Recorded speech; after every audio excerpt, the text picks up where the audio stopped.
तो my online students, तो आज हम लोग क्लास स्टार्ट करने से पहले कुछ चीज़ों को अपने माइंड में रखेंगे कि रीज़न क्या है आप लोगों की, क्यों 5.5 हर बार आते हैं, क्यों? ठीक है, इतनी मैसेजेस आते हैं ना, बहुत ज़्यादा, कि मैम 5.5 है, कैसे इम्प्रूव करें? तो आज पहले हम वो रीजंस को डिस्कस करेंगे, देन उसके बाद हम बाकी के जो मॉड्यूल्स हैं उनको हिट करेंगे। ओके, सो डोंट वरी, बहुत अच्छे से आपको क्लियर हो जाएगा। मेरा मेन मोटिव ये है कि आपको आपकी गलतियों के बारे में पता लगे कि क्या रीजन है, क्यों आपके इतने कम बैंड आते हैं। एक बार एग्जाम दिया, 2 बार दिया, 3 बार दिया, लेकिन फिर किसी ना किसी में 5.5 या फिर 5 रह ही जाते हैं। उसके पीछे क्या रीजन है, आज वो हम लोग देखेंगे। सबसे पहले हम बात करते हैं किसके बारे में, जो बेसिकली है हमारा स्पीकिंग मॉड्यूल। ठीक है, स्पीकिंग के बारे में हम बात करते हैं। आप लोगों को पता है 3 पार्ट होते हैं, पार्ट 1, पार्ट 2, पार्ट 3, ये तो आप लोगों को पता है। ठीक है, इसमें बैंड स्कोर क्यों कम आते हैं वो रीजन सुनो। सबसे पहले आपको हेजिटेशन बहुत ज़्यादा होती है। सेकंड, आप में कॉन्फिडेंस बिल्कुल भी नहीं है। ठीक है, आप जब मेरे सामने भी स्पीकिंग देते हो तो कैसे नर्वस हो जाते हो। आप जब किसी एकेडमी में लगते हो ना, वहाँ पे आप एक टीचर के साथ यूज टू हो जाते हो, फैमिलियर हो जाते हो बेसिकली। ठीक है, तो आप उसके सामने इजीली स्पीकिंग दे लेते हो। लेकिन जब एग्जामिनर की बात आती है, या फिर किसी भी अननोन पर्सन के साथ बात करनी होती है, तो आप लोगों को यही डर लगा रहता है कि कहीं मैं कुछ गलत ना बोल दूं। ठीक है, आपको यही डर लगा रहता है कि कहीं मैं कुछ गलत ना बोल दूं। ये चीजें बहुत माइंड में आती हैं बच्चों के। और फोर्थ, जो वोकैब है ना, उसको आपको अच्छे से यूज करना नहीं आता। बहुत बच्चे ऐसे हैं जिनको ईडियम्स के बारे में पता तो है, ईडियम्स ही होते हैं, लेकिन उनका राइट यूज नहीं पता है। तो कैसे आपके बैंड स्कोर आएंगे? आपने फर्स्ट टाइम एग्जाम दिया, 5.5 आ गए। ठीक है, सेकंड टाइम दिया, फिर 5.5 आ गए। आप लोगों ने कभी एनालाइज किया खुद को कि क्यों 5.5 आए? तब तक आप खुद को एनालाइज नहीं करते कि क्या रीजन है इसके पीछे कि 5.5 हर बार आपके आ रहे हैं। आप उस रीजन को फाइंड आउट नहीं करते हो। आपको एक गाइडेंस की जरूरत होती है। कभी भी ऐसे नहीं एग्जाम फिल कर देना, क्योंकि आप लोगों ने क्या किया था, जो भी आपने टिप्स फर्स्ट टाइम यूज की थी वही आप सेकंड टाइम यूज कर रहे हो। ठीक है, तो क्या होगा, कोई इम्प्रूवमेंट आपने की है खुद में, तो आपके बैंड स्कोर कैसे इम्प्रूव होंगे? जब तक आप सेकंड टाइम आप में इम्प्रूवमेंट नहीं हुई तो बैंड स्कोर कैसे इम्प्रूव होंगे? आप खुद में इम्प्रूवमेंट लेकर आओ, अपने प्लस पॉइंट और नेगेटिव पॉइंट के ऊपर फोकस करो कि क्या रीजन है। मैंने आपको पहले भी जो पीडीएफ प्रोवाइड की हुई है आप लोगों को, सभी मैंने अपनी हैंड रिटन वाली, बस उसको रीड करो। वहां से आपको आइडियाज की प्रॉब्लम खत्म हो जाएगी, उसमें जो वोकैब है वो आपको पता लग जाएगी। ठीक है, तो आप लोगों के लिए बहुत बेनिफिशियल होंगी वो सारी चीजें। तो जो मैंने आपको टिप्स बताई हैं कि कैसे मिरर के सामने प्रैक्टिस करनी है, कैसे गेस्चर का यूज करना है, कैसे एक वर्ड के ऊपर फोकस डालना होता है, उन चीजों के ऊपर फोकस करो। एक नेचुरल स्पीकिंग लेकर आओ, क्रैमिंग मत करो। बहुत बच्चे क्रैम करते हैं, ऐसे कभी भी बैंड स्कोर नहीं आते। एक एग्जामिनर को पता लग जाता है कि कौन बच्चा क्रैम करके आया है और किसकी जो स्पीकिंग है वो नेचुरल है। ठीक है, जो जो मैंने आपको टिप्स बताई हैं क्लास में, उसको इम्प्रूव करो, टिप्स को अप्लाई करो, प्रिसाइज वे से करो। जो जो आपके वीक पॉइंट्स है मैं आपको रोज फीडबैक देती हूँ कि ये आप में प्रॉब्लम है, इसको ऐसे इम्प्रूव करो, बस उसके ऊपर फोकस करो। एंड मिरर प्रैक्टिस जैसे मैंने बताई है ना, बस वैसे ही करनी है। 20 मिनट बहुत होते हैं, जैसे मैंने आपको बताई है स्पीकिंग की इम्प्रूवमेंट के लिए। तो आप लोगों ने जस्ट उन्हीं टिप्स को फॉलो करना है। काफी बच्चों की तो हो गई है ना, लेकिन जो न्यू स्टूडेंट्स हैं, जिनको स्टडी छोड़े हुए काफी ज्यादा टाइम हो चुका है, उनको थोड़ी प्रॉब्लम है। कोई बात नहीं, स्टेप बाय स्टेप अगर आप लोग भी इसका यूज करोगे तो ऑटोमेटिकली इम्प्रूवमेंट हो जाएगी। नर्वसनेस है ना, वो जो मैंने आपको मिरर प्रैक्टिस बताई है उसके साथ खत्म होगी। ठीक है, वो बहुत ज़रूरी है मिरर प्रैक्टिस करना, तो आपके बैंड स्कोर 5.5 से अप जाएंगे। एक और बहुत आप लोग गलती करते हो, हमेशा आपके 3 कनेक्टर रहते हैं। Definitely, yes, of course. ये 3 ही कनेक्टर आप सभी में यूज करते हो, तो इससे क्या होता है, रेपिटेशन होती है। जो मैंने आपको कनेक्टर्स बताए हैं ना, जस्ट उनको करो यूज अपनी डेली लाइफ में। हर बार एक अलग कनेक्टर जो मैंने आपको बताया है उसको यूज करो। प्रॉपर वोकैब जो प्रोवाइड की है उसको करो। इडियम्स बताए हैं उसको करो यूज। तो कैसे आपके बैंड्स को नहीं इम्प्रूव होंगे? ये बेसिक फंडा, इसके अलावा कुछ भी और जरूरत नहीं है। ठीक है, तो रोज तो आपकी स्पीकिंग होगी क्लास में, वो तो मैं लूंगी। Don't worry about that. तो अब हम बात करते हैं रीडिंग की। रीडिंग को अगर हम कंसीडर करें तो काफी बच्चे डिफिकल्ट मानते हैं रीडिंग को। क्या रीजन है रीडिंग में हमेशा 5.5? आप लोग क्या कहते हो हमेशा मुझे? मैम लोकेशन मिल जाती है लेकिन हमें एग्जैक्ट आंसर नहीं मिलता। किसी बच्चों को जो कीवर्ड फाइंड आउट करने नहीं आते हैं, कुछ बच्चे ऐसे हैं जिनको रीडिंग बिल्कुल भी समझ में नहीं आती, 2-3 घंटे लग जाते हैं लेकिन फिर भी कोई इम्प्रूवमेंट नहीं होती। प्रॉब्लम्स तो बहुत ज़्यादा है। मैम सिनोनियम नहीं आते हमें, मैम लैंग्वेज नहीं समझ में आती उनकी, कैसे इम्प्रूव करें? तो रोज मैं आपको वोकैब तो कराती हूँ क्लास में, जो जो वर्ड मैं आपको बताती हूँ वो आप लिखो। कैसे इम्प्रूव होंगी आपकी वोकैब? मैंने आपको पहले बताया हुआ ना कि रीडिंग में मोस्टली रिपीट होते हैं वर्ड्स। मैंने आपको प्रूफ भी दे दिया था कि ये वर्ड कितनी बार आ चुका है। ठीक है, तो जो जो मैं आपको बताती हूँ उसको करो। दिन में एक रीडिंग करो, ज्यादा रीडिंग करने की कोई जरूरत नहीं होती। जितनी ज्यादा रीडिंग करोगे, जितने स्ट्रेस के साथ करोगे, तो कभी भी आपका एग्जाम क्लियर नहीं होगा। हमेशा रिलैक्स माइंड के साथ जो रीडिंग है, जो फिर कोई भी मॉड्यूल है आप लोगों ने करना है। आपका जो माइंड है वो रिलैक्स तो होना जरूरी है। माइंड को रिलैक्स करके करोगे। 3-4 रीडिंग करने का क्या फायदा? अगर सभी में 5.5 आ रहे हैं तो उसका क्या फायदा है आप लोगों को? जब तक आपके बैंड स्कोर नहीं इम्प्रूव होते तो क्या फायदा है आप लोगों को इतनी सारी रीडिंग्स करने का? ठीक है, जैसे मैंने आपको बताया हुआ ना कि जो मैं आपको टाइप क्लास में करवाती हूँ उसके 10 क्वेश्चन सॉल्व किया करो। 1 वीक तक आपने जस्ट ऐसे ही करना है।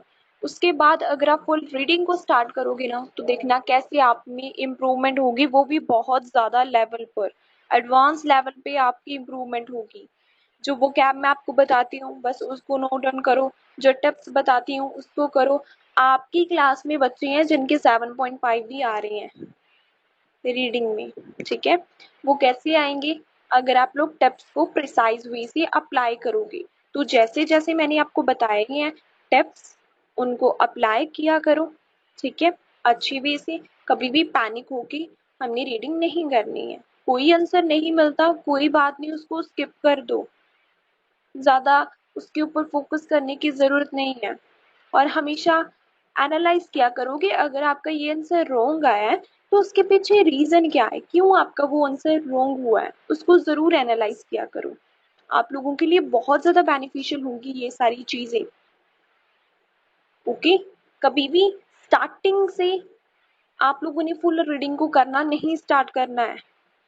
स्टार्टिंग में आपने क्या करना है, एक दिन में एक टाइप करनी है, उसके 10 क्वेश्चन सॉल्व करने हैं। जैसे मैं आपको क्लास में आज मैंने आपको लिस्ट ऑफ हेडिंग्स करवाए थे। ठीक है, लिस्ट ऑफ हेडिंग्स आज मैंने आपको करवाए थे, तो आपने सिर्फ लिस्ट ऑफ हेडिंग करनी है आज, और कुछ नहीं करना। देन सेकंड दिन true false not given, then उसके 10 क्वेश्चंस आपने सॉल्व करने हैं।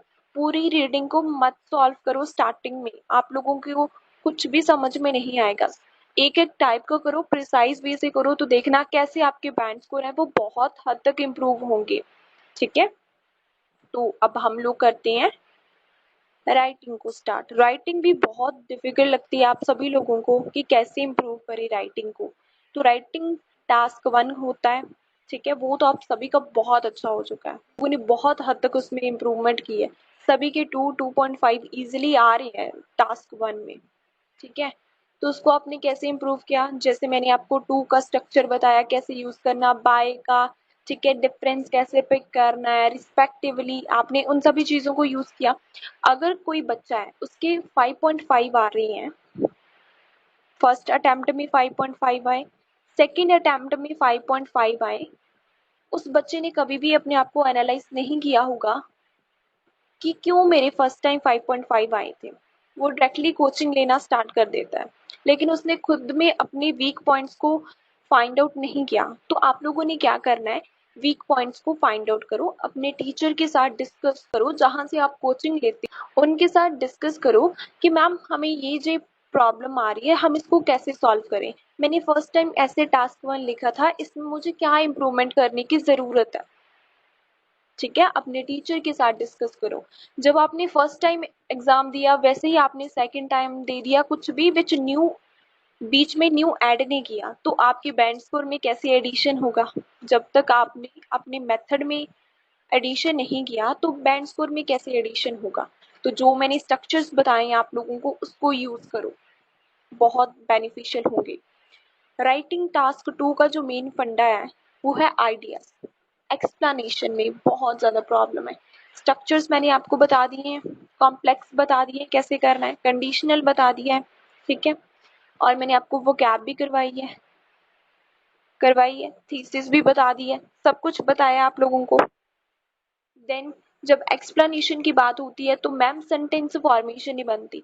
जो मैंने आपको टिप्स बताई है ना कि जो मैं आपको सैम्पल आंसर भेजती हूँ उसको अंडरस्टैंड करके लिखा करो, तो आपकी बहुत ज़्यादा सेंटेंस फॉर्मेशन है वो इम्प्रूव हुई है, काफ़ी बच्चों की हुई है।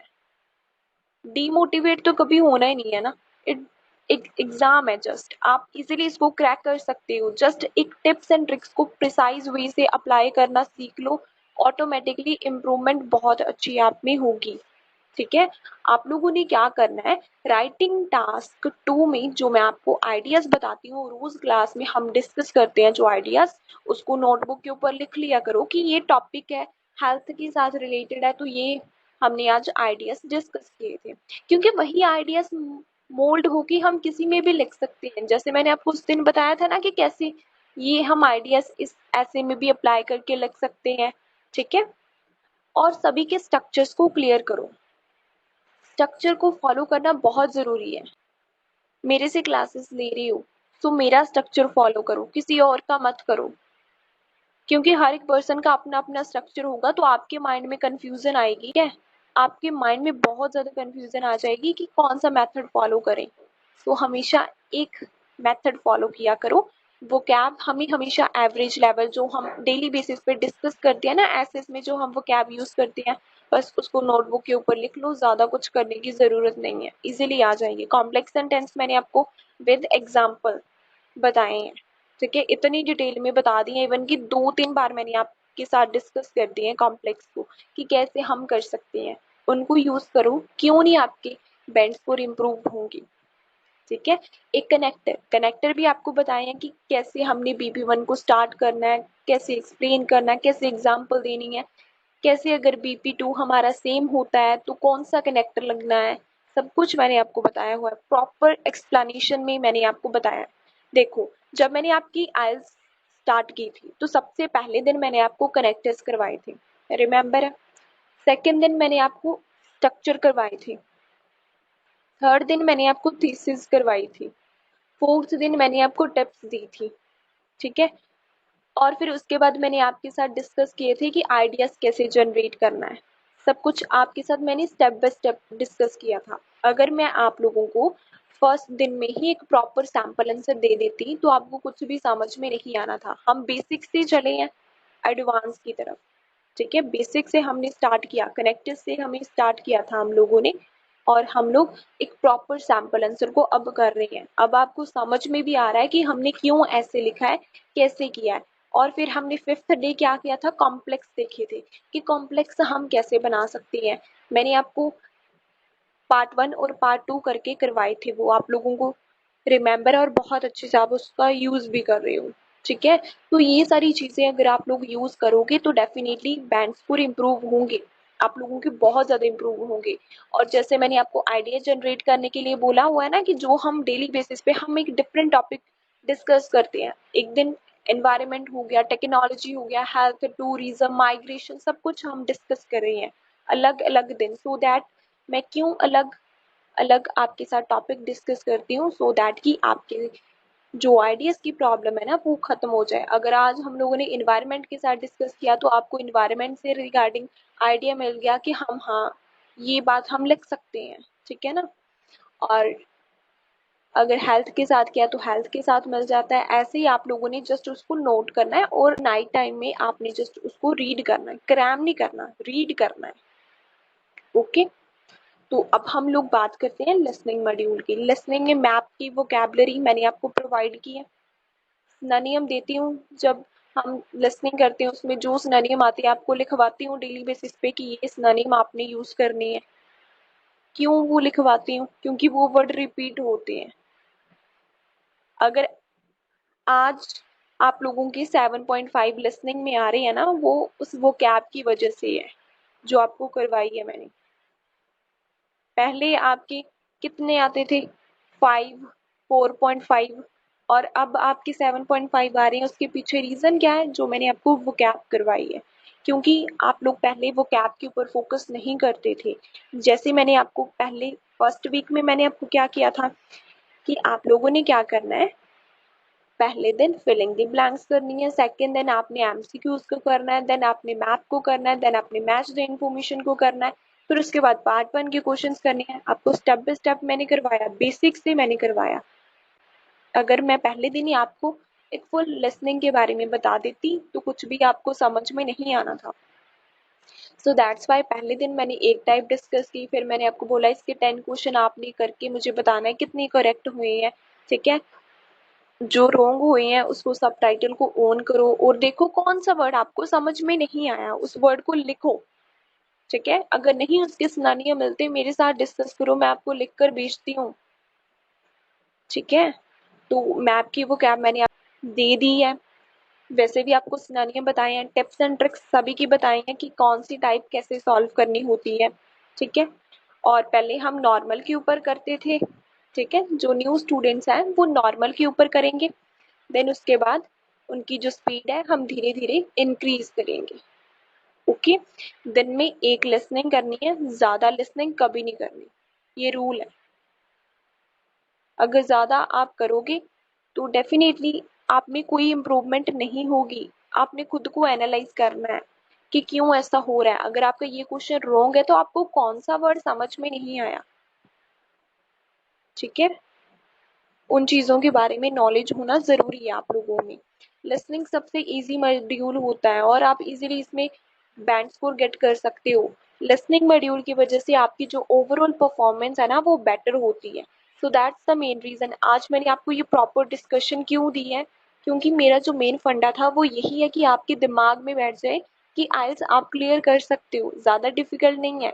इन टिप्स एंड ट्रिक्स को कर लो, डेफिनेटली आपके बैंड स्कोर आ जाएंगे। जो न्यू स्टूडेंट्स हैं आई नो उनको काफ़ी ज़्यादा प्रॉब्लम आती है, जिनका आज फर्स्ट दिन है। तो कोई बात नहीं, आप लोगों की भी इम्प्रूवमेंट हो जाएगी जैसे इन लोगों में हुई है। सो डोंट वरी, आपको कोई भी टेंशन लेने की ज़रूरत नहीं है। स्टेप बाय स्टेप जैसे मैं बताऊंगी आप लोगों को, आपने बस वैसे ही इसको यूज़ करना है। आई होप ये वाला लेक्चर आप लोगों के लिए काफ़ी ज़्यादा फ्रूटफुल होगा, काफ़ी कुछ आप लोगों को पता लगा होगा कि कैसे करना है। और न्यू स्टूडेंट टेंशन मत लेना, उनके साथ भी ये सारी चीज़ मैं एक बार फिर से रिवाइज करूंगी, ठीक है। कॉम्प्लेक्स सेंटेंसेस वोकैब सब कुछ आप लोगों को मिल जाएगा, डोंट वरी। ओके, तो अब हम लोग अपना जो क्लास है उसको आगे कंटिन्यू करते हैं और मॉड्यूल्स को स्टेप बाय स्टेप डिस्कस करते हैं।